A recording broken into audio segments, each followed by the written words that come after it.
Welcome to Uncharted Entrepreneurship, your front row seat to daring stories from the boldest business trailblazers forging new paths across industries.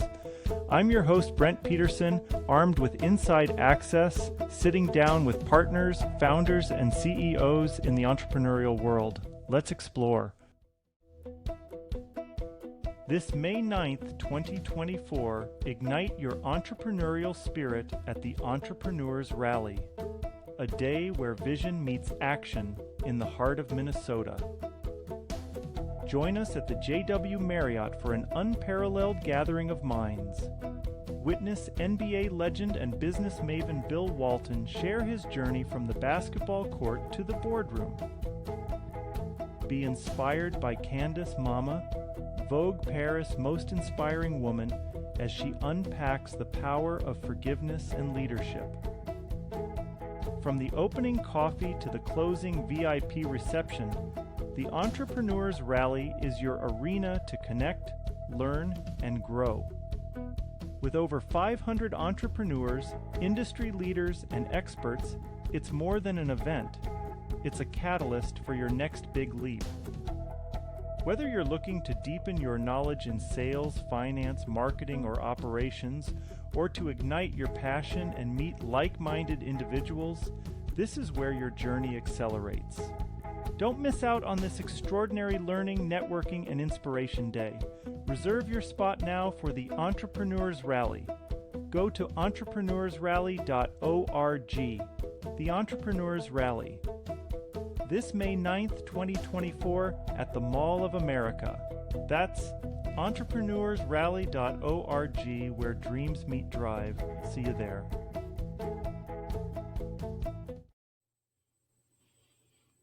Welcome to this episode. Today I have Sol Nasisi. Sol is the founder of Booksi. Sol, go ahead, do an introduction.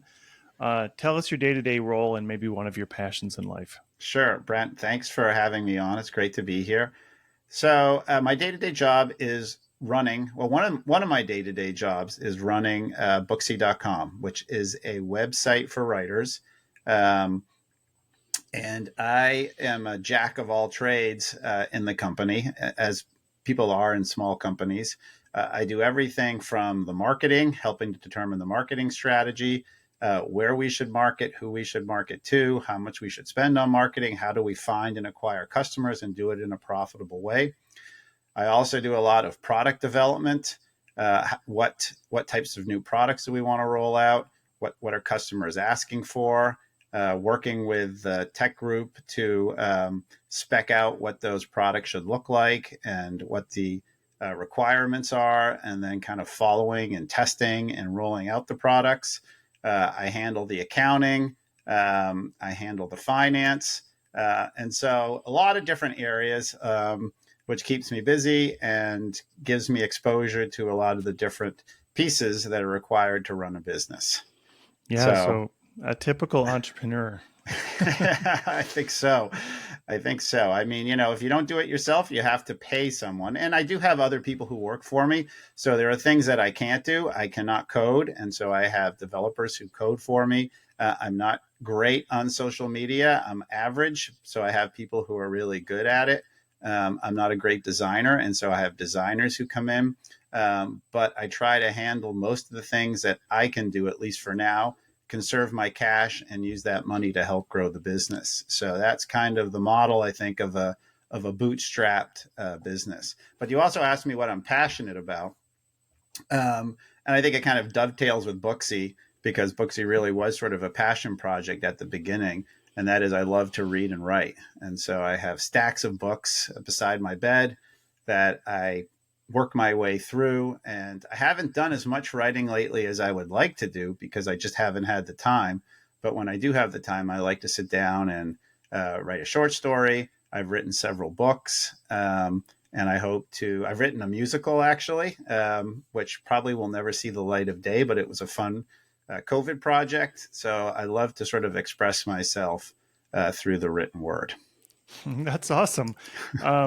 I should hire, this is going to lead into the next thing. And you have volunteered to be part of the Free Joke Project. And now I should say, I should probably hire a professional comedian since I'm not very good at the jokes.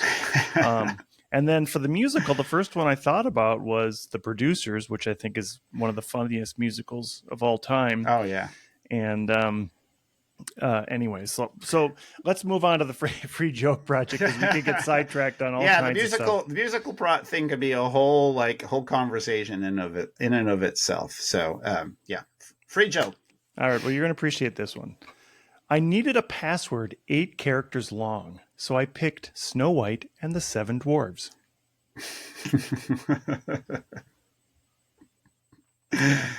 Yeah. Yeah. It's good. All right. I like it. I get it. Yeah, you got to think about it for a minute, and then you're like, that's really not that funny. No, I think, well, there's a certain cleverness to it that I like, right?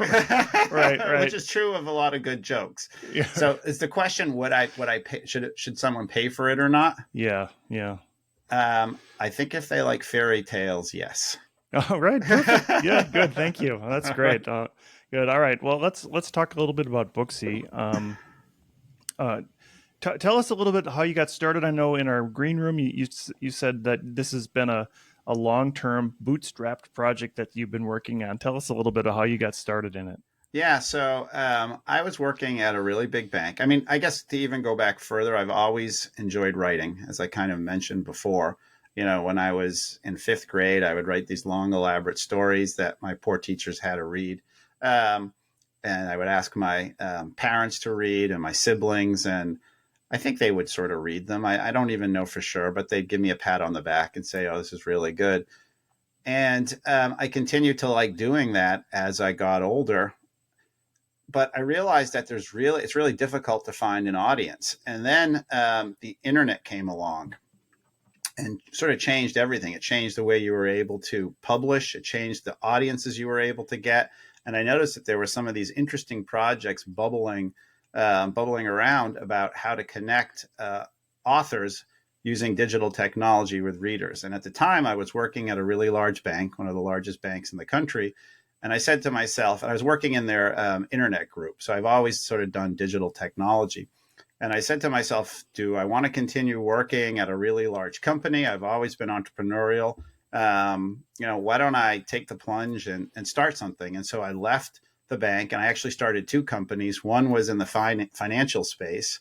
And then I also started Booksi. It actually started as a different company called thenextbigwriter.com, which is an online workshop for writers.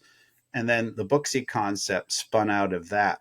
And the idea is, once again, going back to the challenges I had as a burgeoning writer, a place where writers can post their work, where they can meet other writers, where they can get feedback on their writing, where they could develop an audience. And so that was sort of the genesis of Booksi. And I put it out there and people started to come. They started posting their work. It started to grow. And over the last, because it's been, I think, 18 years since I started the company, we've continued to develop the platform. Writers love to write about what they like and don't like. And so they're a great audience in terms of getting feedback and figuring out what features I should build. And so I've listened to that and I've continuously built new features, evolved the platform.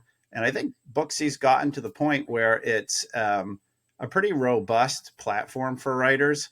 And we're now starting to add some really, I think, cool technologies, including AI and blockchain, that will really kind of redefine and even revolutionize the way that writers can publish and profit from their work. So it's an exciting time. There's a lot of change in the technology space and soon to be a lot of change in the publishing space.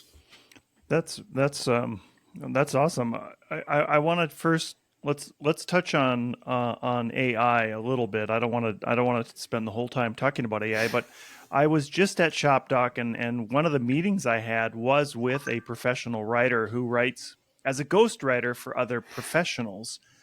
And I asked him, "Are you afraid of AI?" And he said, "Absolutely not. He uses it himself just for some research or from little pieces that he can help work on, but not for the general writing.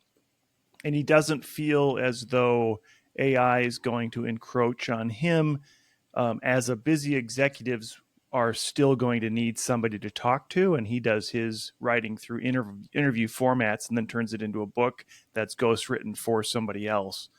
Um, Tell us how you're using AI in Booksy. Yeah, sure. So we see AI as a tool sort of along the lines of what you were saying to help writers and to really serve as another tool. Um, I personally think that people still want to read, especially fiction, but even nonfiction content that comes from a real human being, because part of reading is connecting with the person who's written the story and the humanity and the experiences that person has gone through. So for us, like I said, it's a tool. And one of the ways that we've started to use it is I mentioned that writers look for feedback. I was looking for feedback as a young writer. It's very difficult for them to get it, and especially objective feedback that really gives them tips and tricks on how they can get better. And so, one of the things that we found that AI is really good at actually is going through and reading even fiction content, poems, novels. Doesn't have to be fiction, though. It can be essays, it can be articles, and analyzing it and telling a writer what works and what doesn't work and what they can do to improve it. And it can even provide very specific comments about that. So that's the first tool that we actually rolled out. And we found that writers are really benefiting from it. We have a survey that writers can fill out after they get their feedback. And 80% of the users have said that the feedback has been really helpful in them fine tuning and developing their writing. The 20%, it wasn't that the feedback wasn't helpful. It's just that there was a bug in the tool because we're still kind of working on it. And sometimes, especially with very long content, it kind of hangs up and doesn't provide all of the feedback that it should. So that's where we've sort of started. And our goal is to really continue to provide writers with more tools like that. So I'll give you another example. One of the tools that we're working on will allow a writer to put in their first 2 chapters, and then they'll press the button and the AI will go through, read the chapters, and provide an outline of the next 40 chapters for the writer. And the idea is not necessarily that that will be the ultimate outline that the writer pursues, but it gives them a starting point. And a lot of times that blank white page is the biggest hurdle that writers have to get over. And AI can be a really good way to break that ice and get the process started. So that's another area that we think is pretty exciting. One other area that we're working on is generative voice AI. So the idea that you as an author have written your book, if you want to go and get recorded into an audiobook, that's a very difficult, tedious, and expensive process. But with voice generative AI, you could literally have the AI read your book and do a recording, an audio recording for you in your voice or in the voice of someone else in a matter of minutes. And so that's another, we think, interesting opportunity. And you could even go a step further. You've probably seen the clips with Sora, the video clips that look, really great. And this basically based on a prompt. So a writer could, at sometime in the near future, have the first chapter of their book, feed it into a prompt, and create like a video, almost a movie of that first chapter. And so I think that what we want to do, our goal of Booksy is to help writers tell their story. And so we think that this is going to be a really exciting way to facilitate that process and to help writers better tell their story. And that's why we're excited about AI. Yeah, I think there's so much more to AI than just generating content, and I think I agree that like the white page, and I wouldn't call myself a proficient writer, but when I write, I like to write, and I find it very enjoyable. But the hardest part is starting, and then for me too, the hardest part is how do you put a bunch of stuff on a piece of paper or of course on the computer, and then how do you make that into something that's cohesive? I think that AI also helps you to organize some of your thoughts in a way that other people would actually want to read it. And I've been accused of being a little bit too terse in my emails. In your electronic communications, some of those short, like succinct communications can come across as not so warm and fuzzy. And I found that using AI has helped me in my business communications. I want to just put in a little warning that if you don't, as a writer, go back and read what it's written, that you are now suddenly in jeopardy of losing your voice. And I guess that's kind of the next thing I wanted to go into is how much of the AI is writing and how much is it editing. And I know you talked about an outline, which I think you kind of fill in the blanks, but a lot of times people now are just depending on the AI generating the entire bit of content and not Yeah, I going mean, back. I think that that's not something that we would support on Booksy. I mean, clearly people are going to do it, and I think there was a company that just raised a bunch of money to create, full books using generative AI. Um, but that's not really Booksy's mission. Our goal is to help humans tell their story because we think that at the heart of every story has to be something that revolves around humanity. And that's, once again, we think what makes it interesting for people. You know, I was having a discussion with my son about this because he's in his 20s and dealing with a lot of AI at work. And, I think one of the sort of metaphors or ways that I've come to be thinking about AI came out from this conversation is with the Industrial Revolution, you're able to take a lot of work that people had done with their hands and automate it. And so cars, clothing, almost any good that people used to do manually can be automated. And, you go to the department store, you'll find all racks of clothes that are manufactured by machine. But the really expensive stuff is still handmade, right? Like people are still pay a premium for things that are human produced. And I think that's what you're going to find with content. There's going to be a lot of mass produced content out there, but the stuff that really stands out that people are willing to pay for will be the ones that are human produced. And that's what we want to help people do. Yeah, I think even in my own community, in my little software community that I'm in, people will definitely point out or know when that content was generated by an AI engine. And for me, a lot of times, just a tweet. Um, but it could be something longer that you write, and it's pretty easy to fall into the trap of being a little bit lazy Oh, and yeah. moving Yeah. past that. And there's certain things that it's probably okay to have an AI write totally. Some marketing copy. If an AI can do it better than a human, maybe that's all right. I mean, I still think that we're at a point where humans have to review it. Will it be like that forever? I don't know. I mean, AI is getting better and better. And at some point, it may be very difficult to determine if it's AI produced or human produced. But I still think it comes back to who's producing it because, once again, when you read something, especially something that you care about, the provenance of it, the creator is an important thing. When people read a book, they want to know who the author is, right? The author is an important component of reading the story because you know that their experiences go into the story. So Yeah. So you also mentioned blockchain, and so tell us how that is also working into this. yeah, so we're pretty excited about that. We're getting ready to launch that probably around April 1st, but maybe not exactly on April 1st. And the concept is that when you purchase a book nowadays online, a digital book, you don't really own that book. You're borrowing it from Amazon. You're leasing it from them, for instance, if you're buying it from a Kindle version or from any other online bookstore. And what we want to do is really bring ownership back into the content and digital content and book space. And so we're producing something called the limited edition.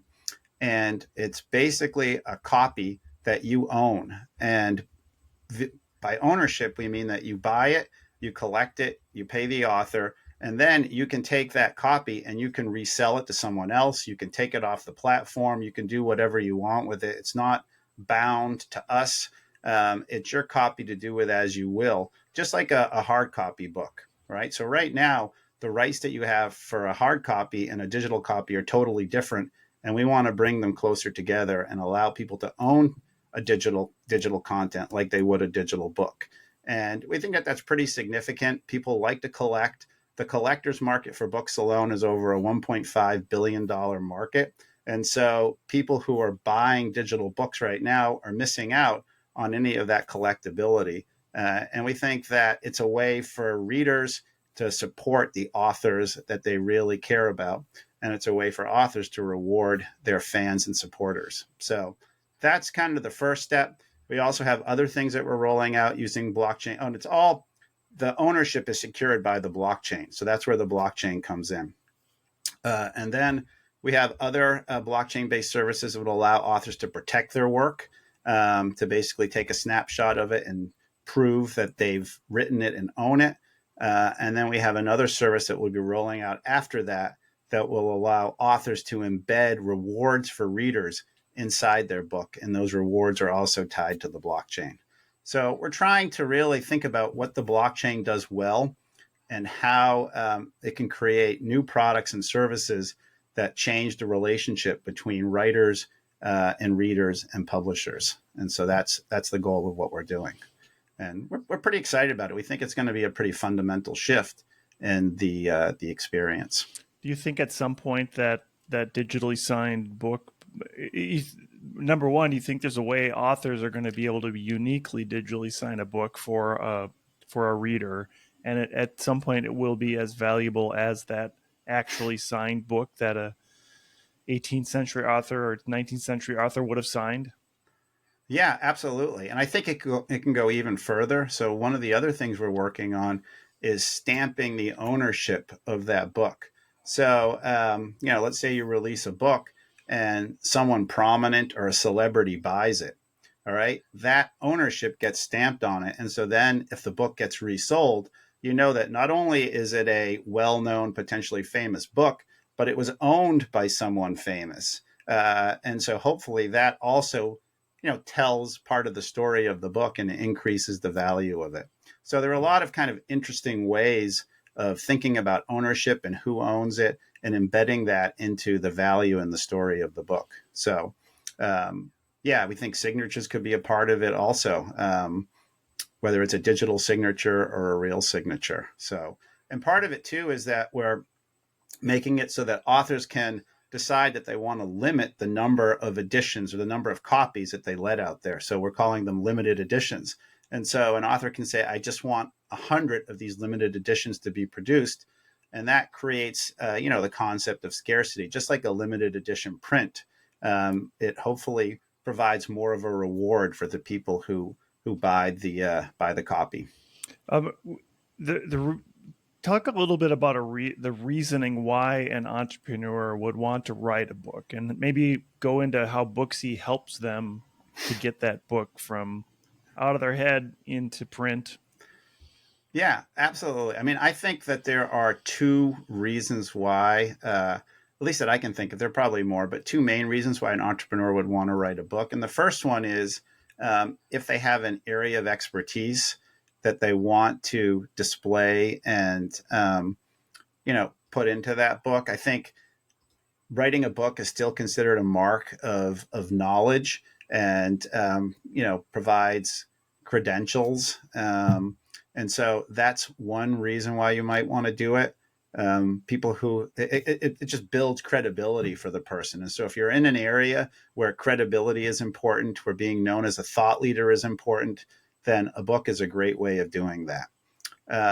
The second reason that I think it's good is that writing is just, for a lot of people, kind of like running for some. It's just a therapeutic way of collecting your thoughts, of relaxing, of working through problems, of taking things that are stressful and putting them into your story and relaxing and kind of providing therapy to yourself in a free way that actually has an outcome that might be valuable in and of itself, whether to you, to your family, or to the general public. And so I think a lot of people might find that it really benefits them. I think there were all kinds of studies that were done that people who write in general are more psychologically resilient, are able to kind of analyze themselves and analyze problems better because they're looking at it from multiple perspectives, and the multiple perspectives come from the writing.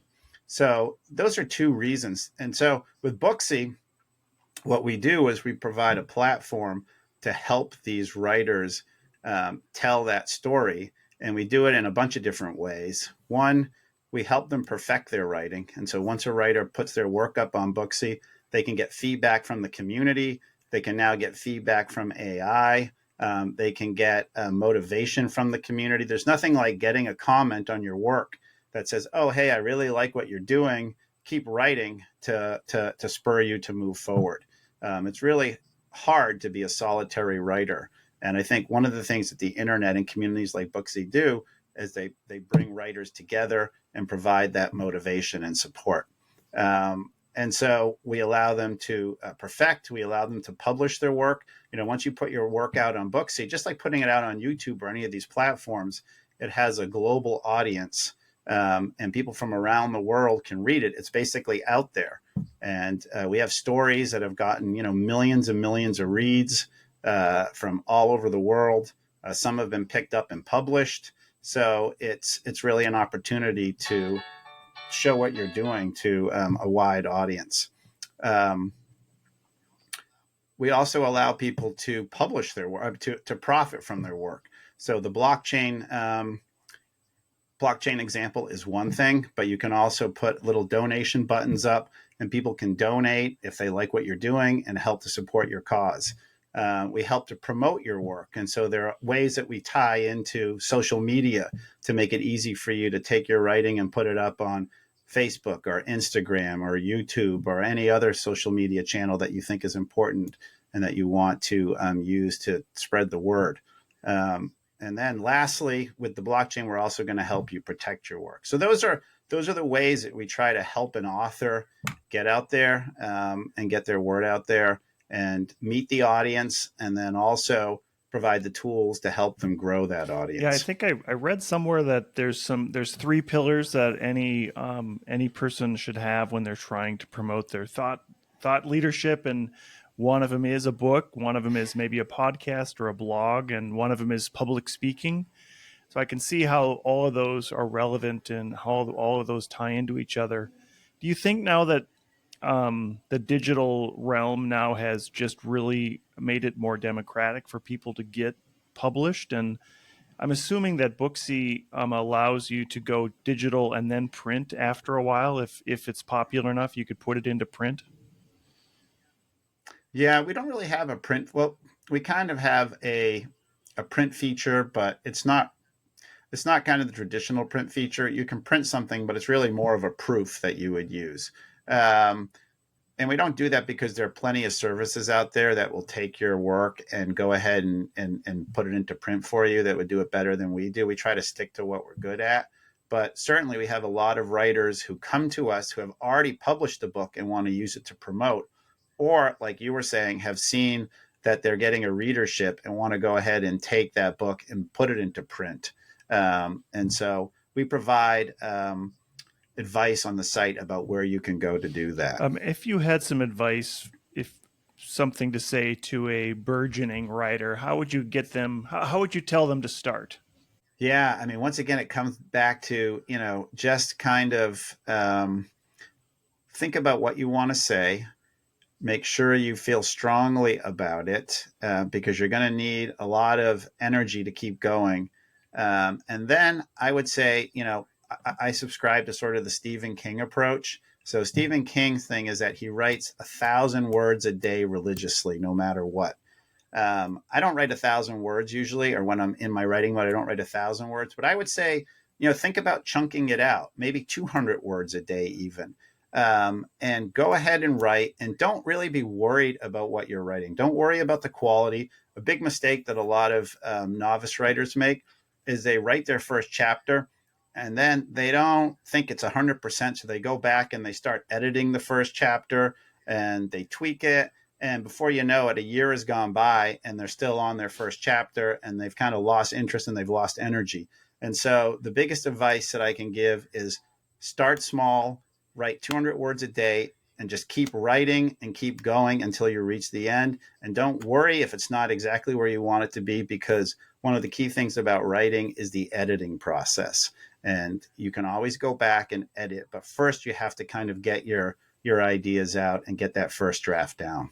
So, Last question. How about coming up with a topic? How do you advise people if they have a bunch of topics in their head, pick their topic and then pick the subject of that topic or the title of that topic? Yeah, I would say pick the one that you feel most strongly about, that you think, you really have something that you want to say and that you're passionate about, because that will come through in your writing. And once again, writing, it's like running a marathon or doing a triathlon.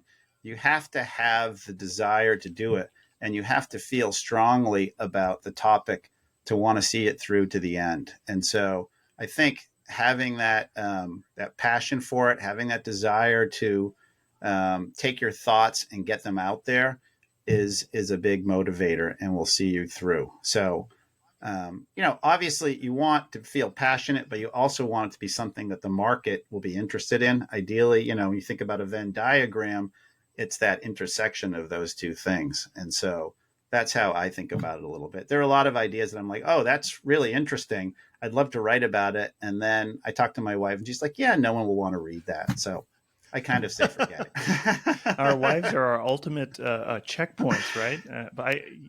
Yeah, it's always good to have someone that you can bounce ideas off.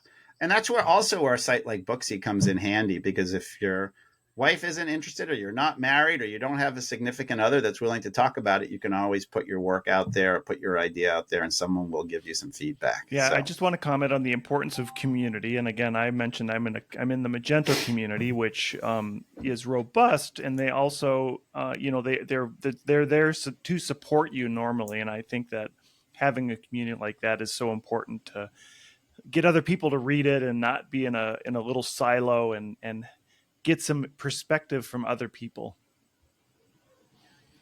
Yeah, I think that's one of the great things about the internet and, social media. They talk about all the negatives, but being able to bring people together around topics and energize them and, support one another is a really powerful benefit. So good, Sol. We have a few minutes left. As I close out the podcast, I give everybody a chance to do a shameless plug.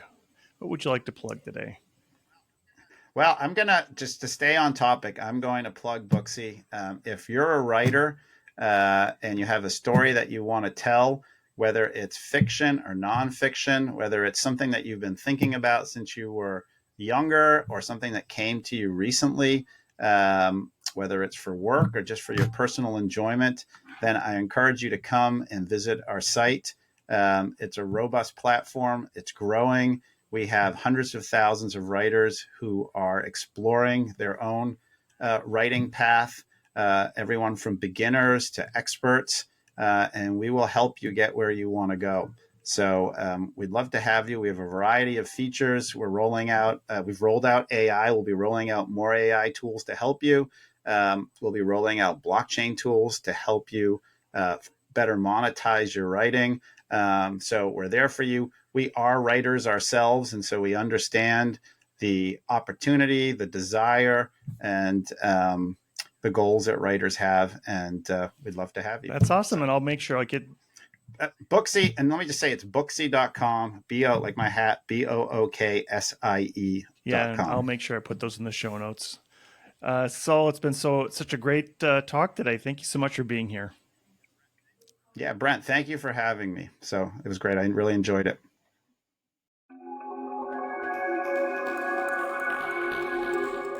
Uncharted Entrepreneurship is a production of Content Basis, LLC.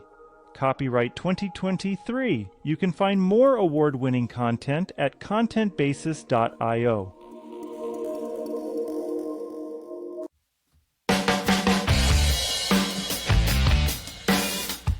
And that wraps up the latest edition of Uncharted Entrepreneurship. Bold tales from entrepreneurial trailblazers. I'm your host, Brent Peterson, signing off after an incredible fireside chat with one of our intrepid trailblazing guests. Their first-hand perspective on conquering the unexplored wilds of business is just a taste of the rare wisdom you'll discover from pioneering entrepreneurs on this show. I also invite you to join me each week for insider commentary on the startup scene and digital marketing landscape on my Talk Commerce podcast. You can find Talk Commerce wherever you download podcasts or go to talk-commerce.com.